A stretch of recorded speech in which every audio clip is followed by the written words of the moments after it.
Okay. Welcome to the War on Dad Bods podcast. Are you wondering whether or not you should get a separation in your marriage? Have you decided to get a divorce and it's gotten more difficult than you expected? How do you effectively co-parent after getting a divorce? Today, we've got Toby. Toby, what's your last name? Wedgel. Gradual. Toby Wedgle is a divorce coach helping people navigate the trials and challenges of divorce. She helps people through their personal struggles that arise during a divorce and teaches strategies to deal with direct conflicts with their co-parents. She helps people identify real problems to know how to deal with their ex and to strengthen the bonds with their kids, to emerge on the other side of their divorce healthier and stronger and live the life that they deserve. That sounds really exciting for some people. Right. Great. Welcome to the podcast. Thank you. Um, how did you become a divorce coach? What attracted you to this career? Great. So I got divorced in 2017, and I was in what's known as a high conflict divorce situation. So high conflict divorce is when one of the parents keeps the other parent sort of locked in battle in some way, either through the court system or through ongoing arguments in emails and interactions and things like that. I was ended up finding a divorce coach. I didn't know it was a thing. And then, and within months, it changed my whole life. It changed the way I relate to my ex. It changed the way that I relate to my kids. And I really got so much out of it that I thought I really have to do this like for other people because it's so valuable and not enough people know about it. What was the biggest thing that like you were like, oh wow, I wish I had known that when I went before I hired, or went through all this trouble with the legal battles. Right, right. It really was that I was unknowingly participating in the conflict too. Right? Not that I was starting the arguments necessarily, but that I was letting them go on because of the way that I was relating to my ex. And then the manipulation that was happening with my kids and stuff, I was not um, yeah, I was engaging in that conflict too, and I really had to learn how to disengage from that conflict on my own. It's interesting because like the courts, the justice system, they don't have, I'm guessing they don't have very good tools or anything to guide you through this. They've got enough paperwork and stuff to go through. That's right. That's absolutely right. And some attorneys are really good at walking you through the emotional stuff that comes up, but not all of them are. And that's like $300 every hour that you're spending trying to sort through everything that comes up, and they don't have that kind of time, and we don't all have that kind of money. And sometimes the lawyers may not have that exact expertise when it comes to communicating these issues, right? Definitely. It's more common now for attorneys to understand about high conflict personalities and personality disordered people when they are in, like narcissistic personality disorder and stuff, when they are involved in the court system, but not always and not everywhere. And so you really are on your own trying to defend yourself against people who are willing to lie in court or willing to manipulate the children in order to get their needs met. Something that only someone with your experience going through divorce, and then you've got a background in acupuncture, which is in health, which I think is also relevant to our healthy listeners. Um, Definitely. yeah, so something that only somebody with your experience would know. Yeah. Um, I think, well, yes. So I've been an acupuncturist for 20 years, and I've been in healthcare and coaching people on how to like live happier, healthier lives. And I think possibly the thing that I've learned about being an acupuncturist and a coach is that like therapy is great, and but really sometimes we just need like strategy, and we need support, and we need somebody to like help us make good decisions. We don't always have to like process our feelings Mhm. and like go back into our childhood and like look at why we got into this situation. I mean, it's definitely helpful, and sometimes what we really need is just like, here are the things you need to do to get healthy. Here are the things you need to do to live a better life. Yeah. So the distinction between a therapist and a coach is going to help you move forward and help you solve the problems you're dealing with that are right now, right with you in front of you with an outcome that you want. Whereas a therapist is going to sort through your history, your emotions, your trauma, and all that. That's right. Exactly right. And I think too, in terms of a divorce coach, a therapist isn't really going to be able to sort of say, okay, well, what sort of things are you putting in your parenting agreement? And then let's look at those and figure out which strategies are going to be the best thing for you and your kids. They'll talk about why you're afraid to make certain decisions, but your divorce coach will talk about why you're afraid to make those decisions and then what decisions you should make based on those feelings. Yeah, and I think the lawyers are too tied up with the paperwork, and they don't have the training or education to get into the nitty-gritty of the communications and those things. That's right. They don't. They're there to help you win, right? They're there to help you win the case. So it's not necessarily about Yeah. all of the sort of the whole emotional dynamic that's happening. Um, Based off your experience, have you observed anything that might not be common knowledge? Yeah. This one's, I mean, it's kind of sad, but it's really true is that the family court system is not really set up to help you like get justice when you're getting a divorce. Um, I follow a lot of coaches and divorce experts on Instagram, and there are some really like terrible stories about families and what can happen in the court system because people think they're going to go into it getting a good ruling, and the judge is going to see that this other person is really not an okay person. Um, or we're going to get a fair and balanced decision based on all of the evidence that we're putting out there, but really that's not the case. Bad parents get their kids equal custody, regardless of how dangerous they are oftentimes. So if you're looking for justice, you is not really likely that you're going to get that from the family court when you're going through a divorce. So then another option would be to actually have some motivation from your co-parent to actually get along in a peaceful way without having to rely on the court systems, which you're saying are pretty unreliable. Yeah, I mean, that's the ideal situation. Like, if you can have a collaborative approach to your divorce, it's going to go so much better, And there are plenty, I mean, I know I'm painting sort of like a bleak picture, but there are plenty of families that really do collaborate, right? Like, I have a client who, they still do like family dinners once a month, even though they're divorced, and they took a couple family trips together. And so there are ways to co-parent that are positive and nourishing and constructive for everybody. Yeah, that's possible too. As you bring that up, I mentioned one of my buddies who's a dad bod warrior. He actually just went to Disney World with his co-parent and the kids and everything, and it worked out okay. As probably as good as it can go. And one of his things was he said, one thing I learned, Matt, was to stop feeling responsible for my ex's behavior. Can you elaborate on that at all?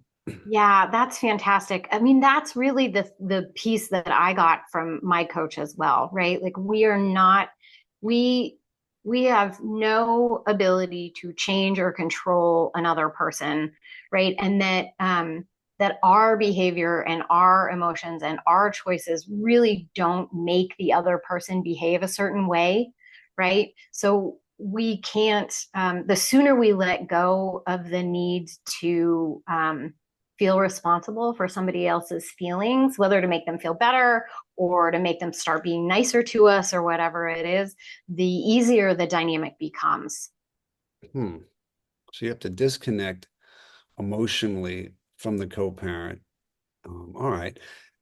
Yeah, it's like they say in AA, like stay in your own lane, right? Like stay in your own lane. Like when you're relating to somebody, don't think that you're going to be able to make them do or be or feel even the way you want them to feel so that you feel safe, right? So that you feel calm, so that you feel happy. Yeah. That's usually why we do that kind of why we engage in that kind of behavior. All right.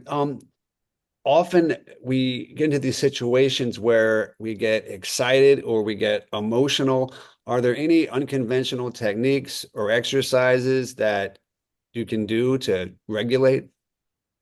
This comes up a lot. Yeah, right. Yes, this is really important stuff, right? To be able to regulate your own nervous system, to calm yourself down, basically. That's something I do a lot with my clients is really learning how to, like, when you get triggered. I mean, we've all done it, right? Like we get the shitty email and then we're like, all the bells and whistles go off and we're like on fire and we're gonna like type back this email right away. Like, don't do that, right? Like you're right. Like slow your roll, right? Because when that happens, that's, I mean, maybe everybody kind of knows this, but like the lizard brain kicks in, right? Your limbic system kicks on. That's the back of your brain that's responsible for fight, flight, or freeze. And that kicks on. And then our prefrontal cortex, which is our logic and reasoning, shuts off. Right. Mm. So it's like run from the tiger. And so we're sitting here and we're like, I'm going to type an email and I'm going to tell this person what's up.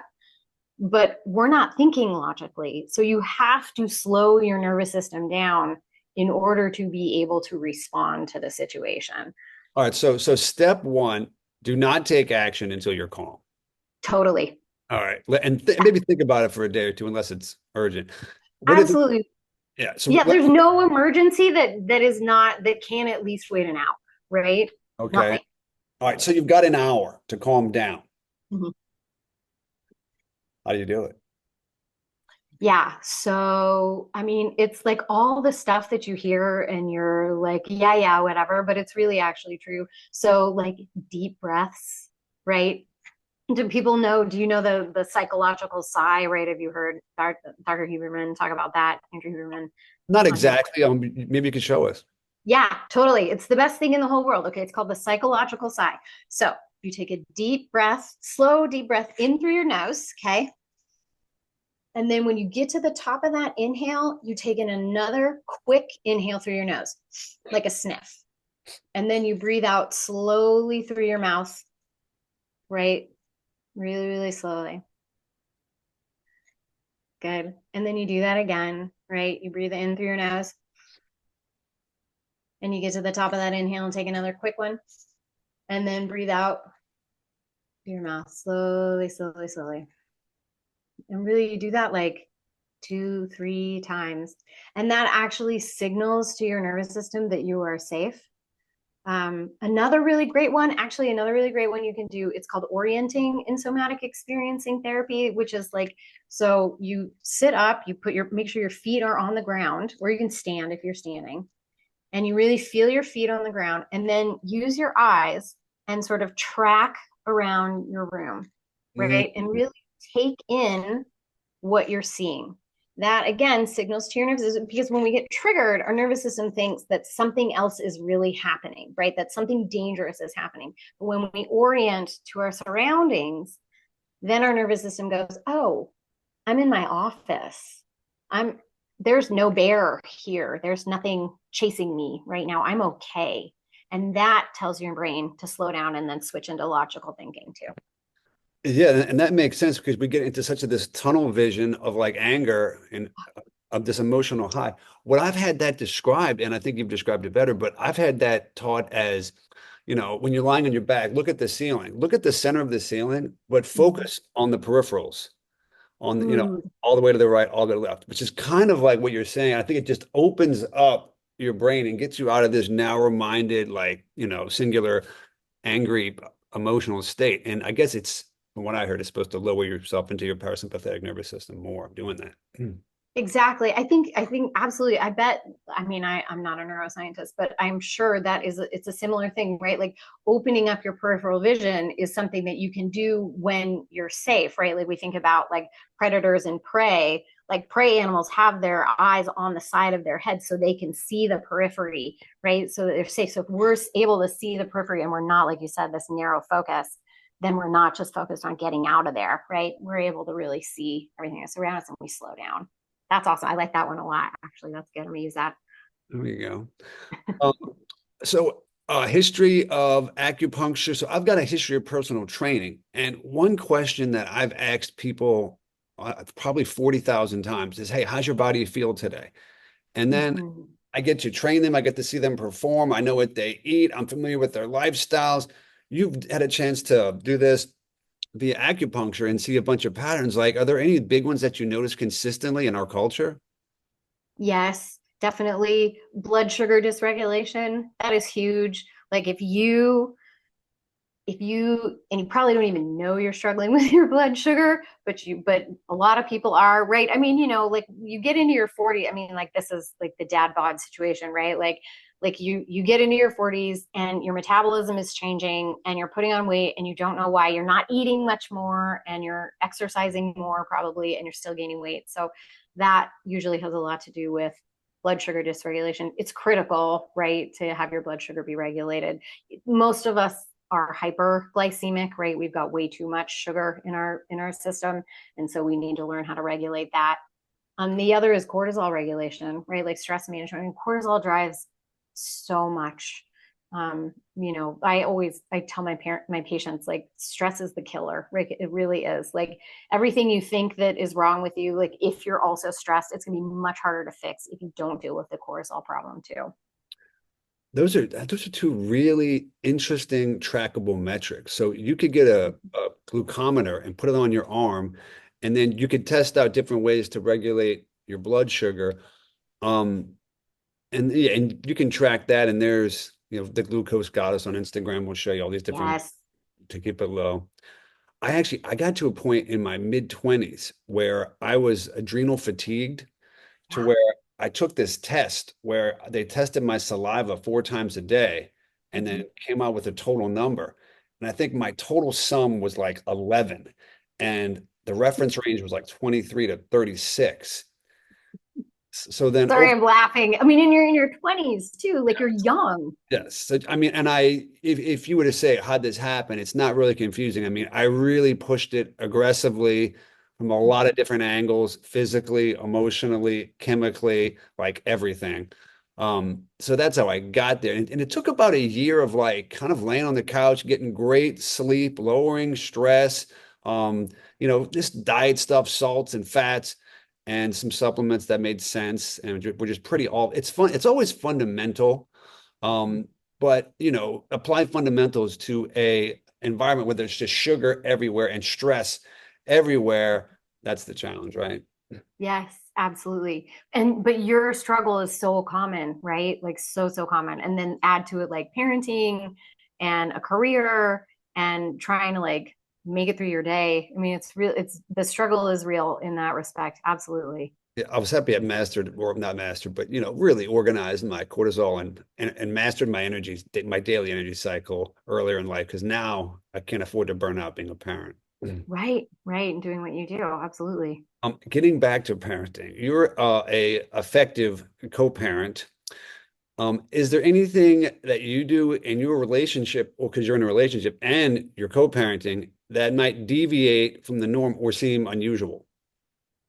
Um, I think in terms of my parenting relationship with my ex, we hear a lot about co-parenting, but there's a whole other style of parenting called parallel parenting, which is basically, co-parenting is like, hey, Jenny has a cold, like I'm going to take her to the doctor. Are you cool with that? Yes, go ahead. Let me know how it goes, right? Like that's co-parenting.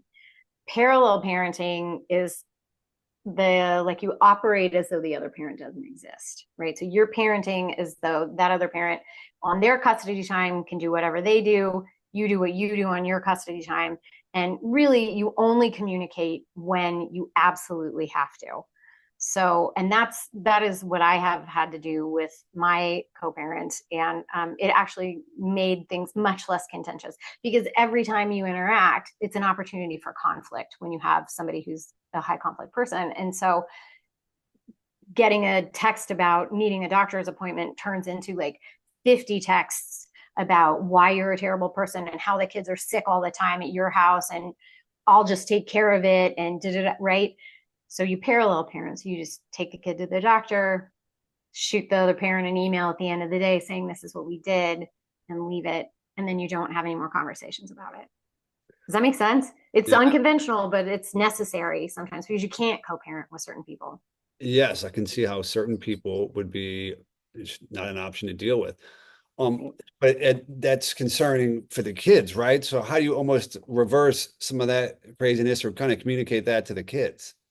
Yeah, that's a great question. And it really depends on, it depends on how old your kids are and how aware, how well you're able to communicate with your kids in terms of like the vocabulary that you can use with your children, because you want to be honest with them, but you don't want to be like, your dad's really dysregulated and he has a substance abuse, like you don't want to do that, right?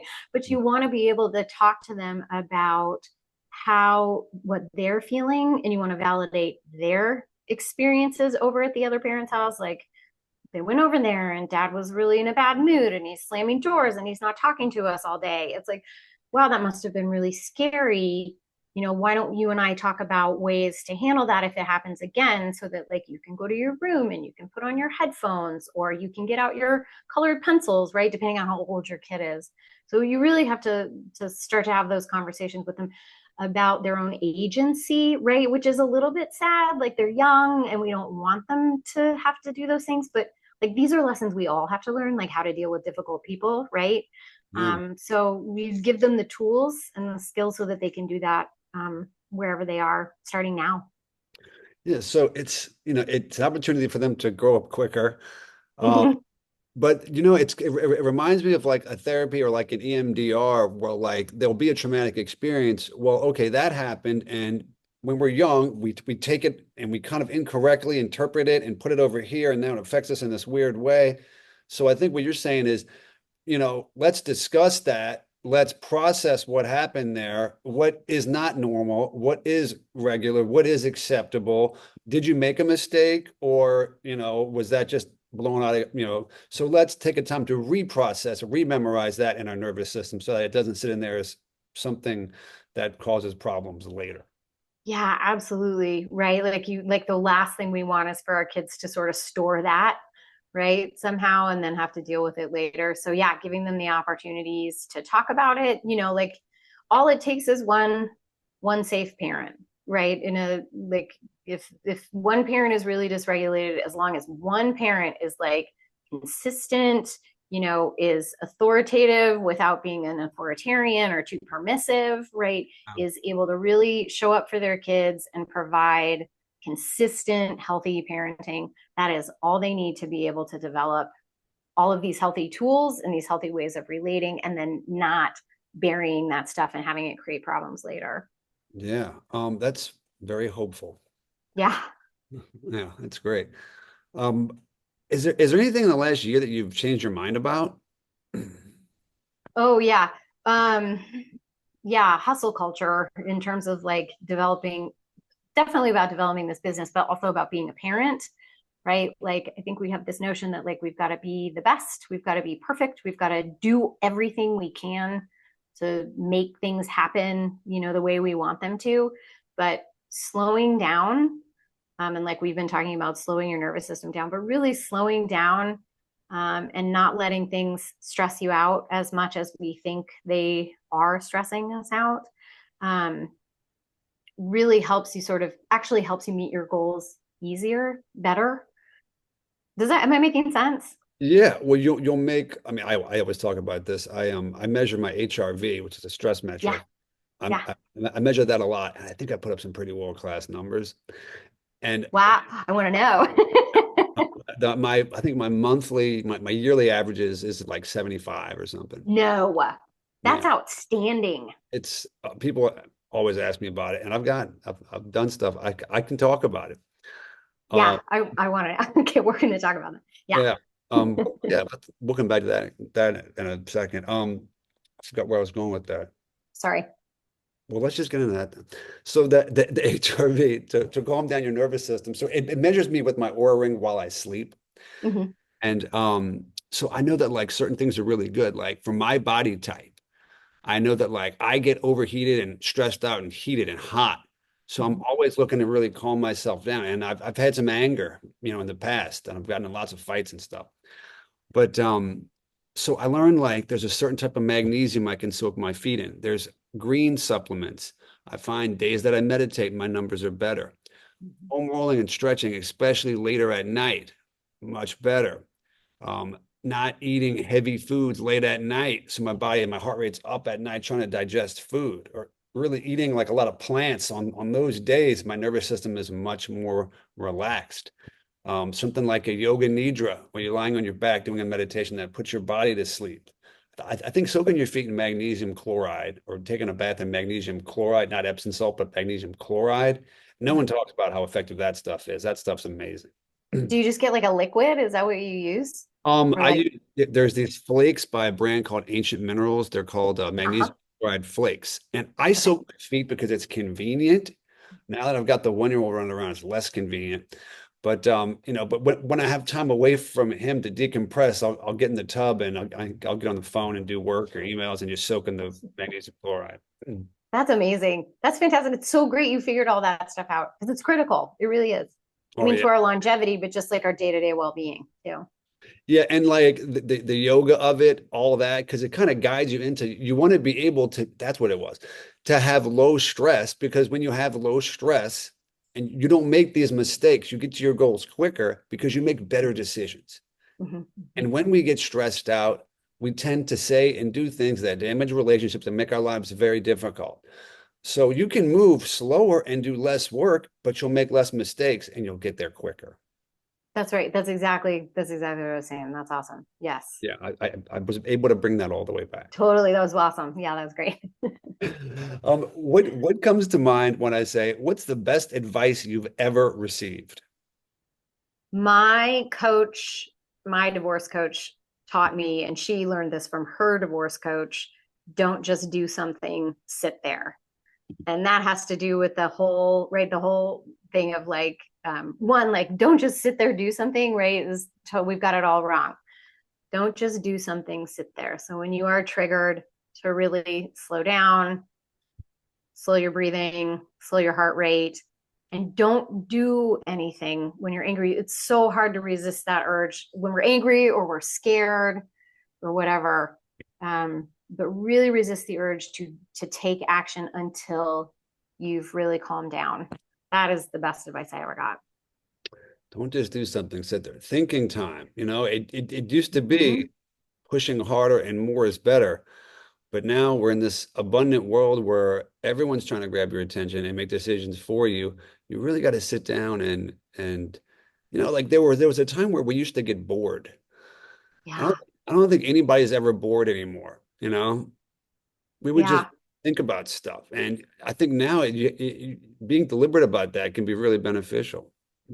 Yeah. I think deliberate is the key, right? Like really, really focusing on what you want to feel. Oh, I heard this great thing that focusing on what you want to feel actually helps your nervous system settle down. So if you're angry or you're triggered or whatever, focusing on how you want to feel will help you get there. Actually, that was from, I can't remember, some neuroscientist. Anyways, yeah, so that's real.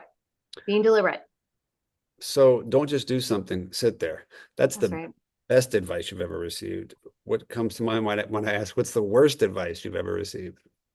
Right. It goes along with what you were talking about that guy that you knew or that about being responsible for other people's feelings. And it's really that like that we have control over other people's behavior. My uncle, God bless my uncle, he was like the meanest divorce attorney in the city of Denver, Colorado.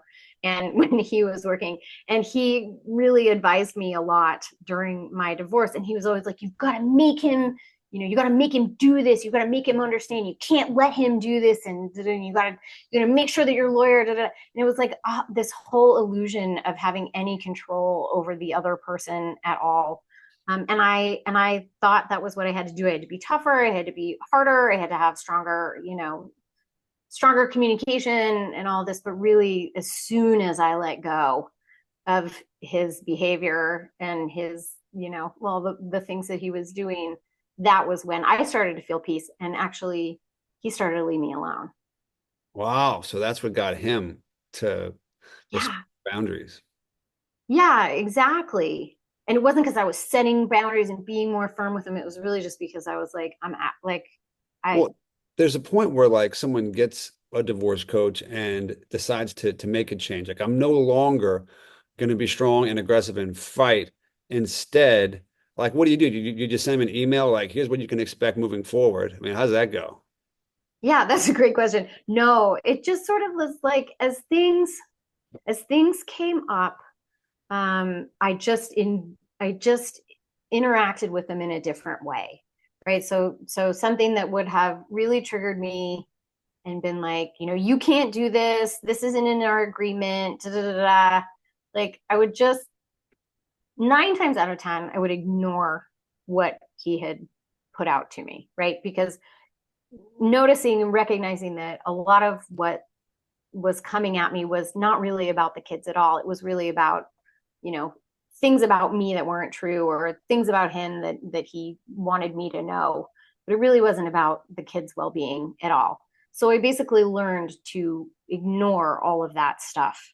Um, and over time, I think honestly, when you're the target of somebody's anger, if they're not engaging with you anymore, then or if you're not engaging with them anymore, then you become less interesting, right? So then they kind of start backing away because they'll get angry and they'll poke you and you're not really there to be poked anymore. And so they find, typically they'll find another target, but it won't be you. Um, this is a random one. If, maybe someone's listening and, maybe they're just fighting a lot in their Mhm. relationship Yeah. and they're trying to figure out, like, is this a situation where we should separate and find happiness separately? Is this one where like maybe we can fix it? Like what are the big things to think about there when they're kind of just unhappy and they're on the fence and it's a big scary change, and is it worth it or is it fixable? Wow. Okay. Yeah, that's a huge question. Okay. Yeah. So, Probably should have asked that one earlier in the podcast. yeah, no, it's okay. We go there now. Let's go there now. It's great. It's a great question. Right. So you're asking really like how does somebody know if this is just like a difficult, like we have a difficult relationship, but it's worth fixing and it's possible to fix it, or it's really like this is really bad and I need to get out of here.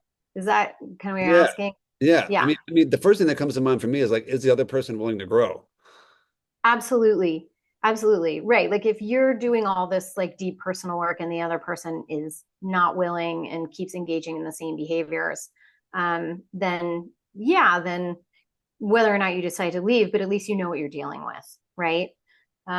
There's this thing in couples therapy. It's called the infinity loop. I don't know if you've ever heard of the infinity loop, but basically it's like, there's you and there's me in the relationship, and you have a feeling, and then that causes you to have a certain kind of behavior, and then that makes me feel a certain way, and then I engage in a certain behavior because of that, and then we are in this loop of like feelings and behavior over and over and over again, and then what happens is we get pushed sort of out of what's known as your window of tolerance, right? That place where you're not able to like you're really not able to cope. I mean, and this is what happens in trauma, but in a relational sort of situation, you get pushed out of your window of tolerance, and then the behaviors and the feelings escalate, right? And then you're just in this infinity loop of a pattern with And this person. things spin out of control.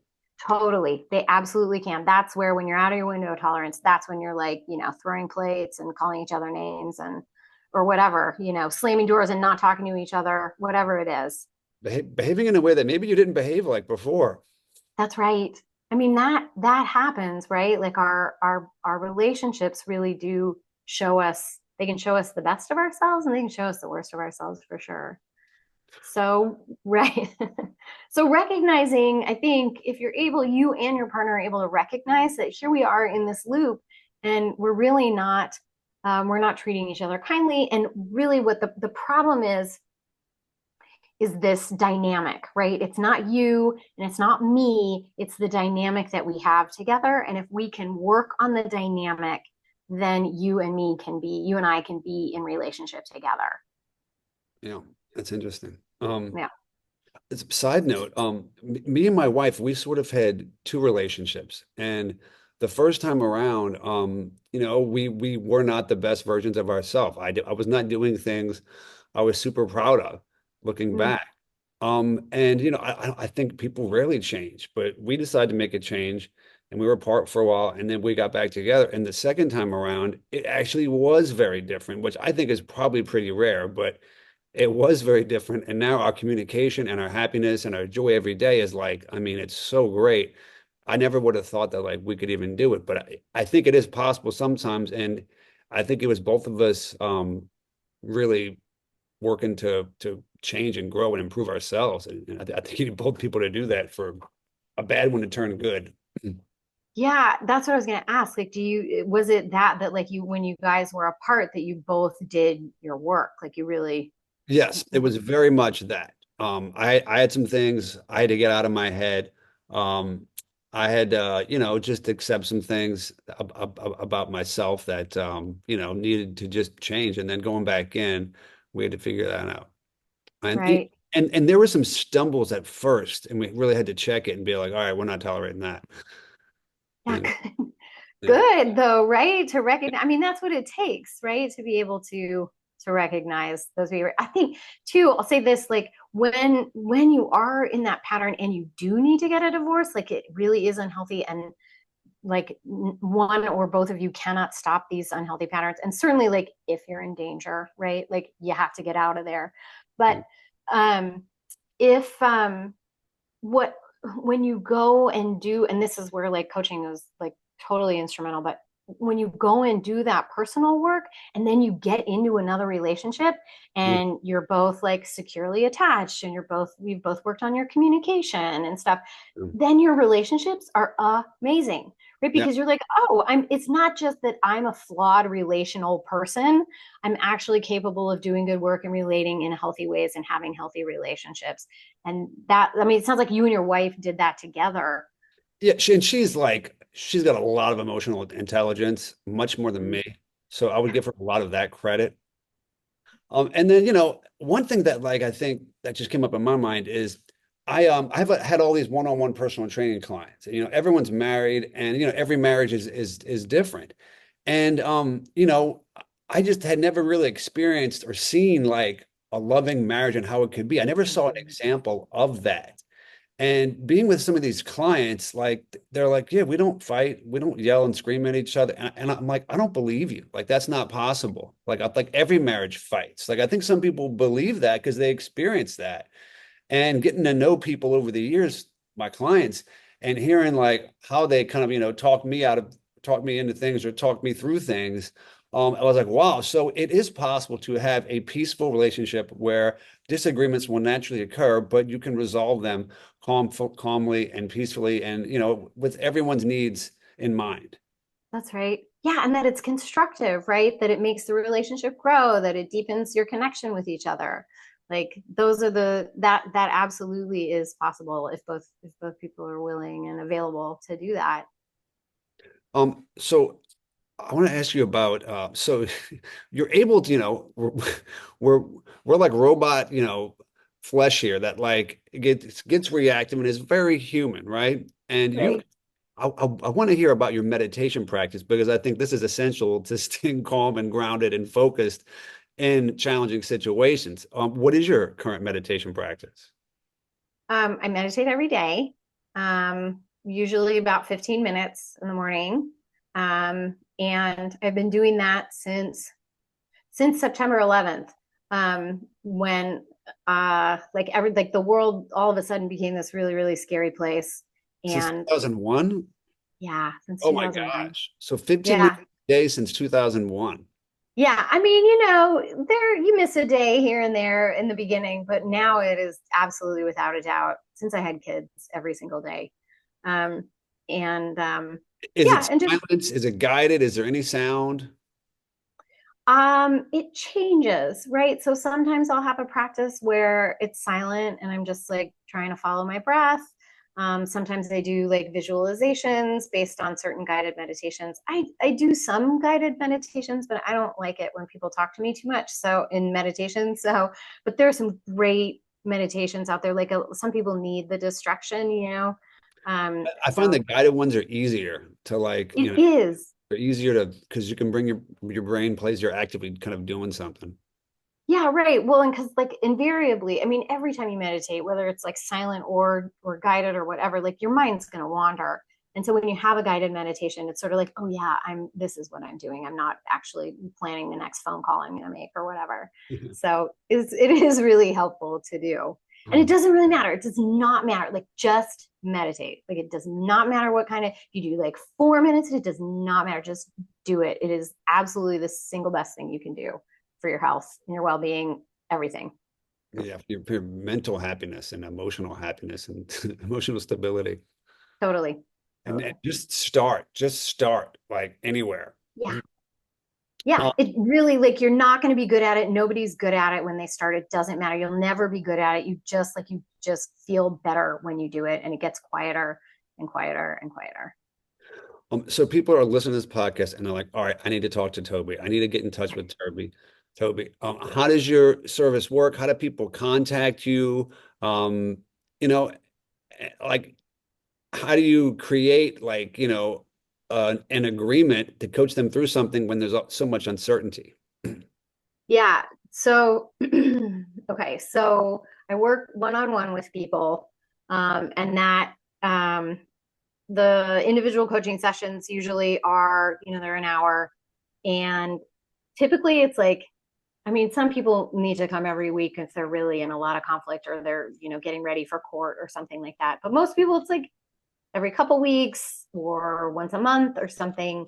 And a, like coaching contract, basically, it's like, um, how do I want to say this? Like, it's not, there's not like the end game is your peace of mind, right? The end game is like having the life that you feel peaceful and safe and calm in again. Like that there's not like, there's a lot about like personal transformation and how you want your life to be at the end of this divorce situation, wherever it is. But I work with people at any point. I'm less the divorce coach that's like, do I want to get divorced or not? And I'm more the coach that's like, all right, you've decided, here are the steps you've got to take. How are you dealing with the feelings that are coming up, and what do how do you want to go forward, and how do you create the life you want? You um you helping create the battle or non-battle plan. yeah, I mean, ideally, if you don't have a battle, that's wonderful, and if you do, then let's get you out of it. All right. And then so people want to find you. Your website is I'm gonna put in the show. Yeah. Yeah, just tobywedgle.com. That's the best way to find me. And I have like a little form you can fill out for a free 15-minute discovery call, and we can chat and see if, Oh, so you'll actually meet with people and kind of help give them some feedback and some, can I help you? yeah, absolutely. I mean, because, we'll talk about like where you are in the divorce process and how many kids you have and whether you figured out your custody arrangements or not. And what's we'll talk about all of those things and what your needs are. And then, yeah, decide if I'm the right fit for you. Yeah. All right. Let's have some random fun. Do you have a few more minutes for random fun? Totally. All right. Do you have one random skill that most people may not know about? Yeah, I'm a boss parallel parker. I'm like seatbelt off, like hand like on the back on the passenger seat. Like I'm not using the little camera. Like I learned how to do that. Thank you, Dad. I learned how to parallel park. So, so, Yeah, so, so years ago, you mastered parallel parking with your dad. That's interesting. yeah, yeah. Any big tip there on how to parallel park effectively? What's the biggest mistake people make? I don't know about the biggest mistake, but like always, like you line up your passenger side mirror with the rear bumper of that car, and once your car, like you come straight back, and once your car lines up, your passenger mirror lines up with their bumper, that's when you turn. That's the tip. Oh, Yeah, wow. yeah, that's the Perfect. Perfect. tip. Perfect. All right, rapid fire questions. What was your favorite food when you were a kid? Peanut butter still is like straight out of the jar. Do you go Jiffy? What do you do? No, I like the co-op peanut butter that you grind from the machine. I grew up eating that peanut butter in like the 80s. Like, Oh, yeah, nice.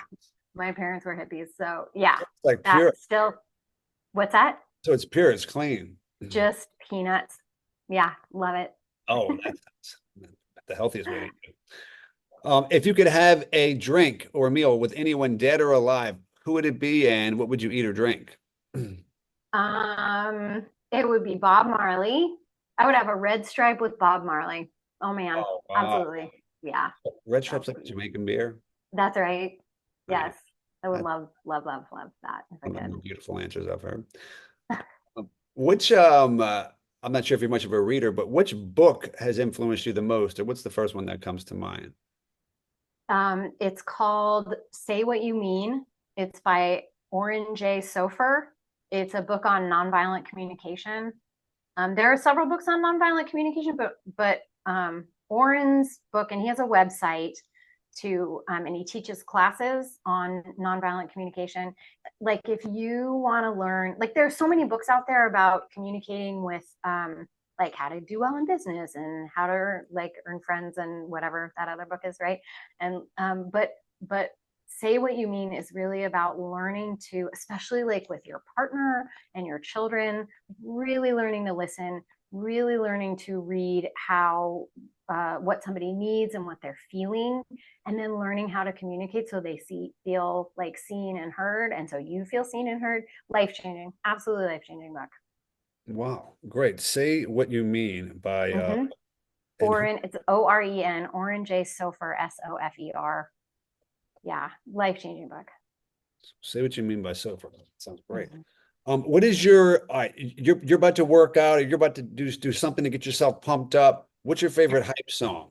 Well, let's say you're dancing in the shower. I mean, what gets you excited? Yeah, like you're driving in the car and you're like ready to go. Yeah, it's The Maestro by the Beastie Boys every time.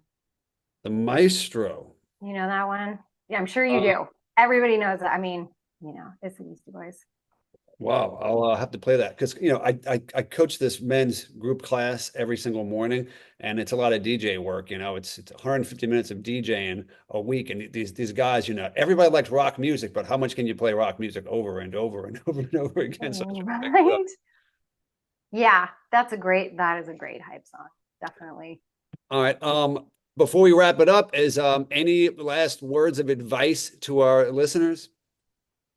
Um, I guess if you really, I mean, in terms of your divorce, like if you really are gonna get a divorce, like don't be scared. Like divorce is hard. It is never easy. But it is always an opportunity for transformation, right? For personal growth. Like you're doing this because you want a better life. So get the support you need. Don't just rely on an attorney. Like definitely get a coach. Like it makes a huge difference. You'll come out on the other side like stronger, healthier, happier, and really use it as an opportunity to change. Well, I did not know much about this situation, and I feel like there's hope for people now that go through. Like I'm seeing like how it's possible, and I think that's beautiful and that's interesting. And Toby, I want to thank you for being here today. It was an honor to have you. Thank you so much for having me. This was a really fun conversation. Thanks.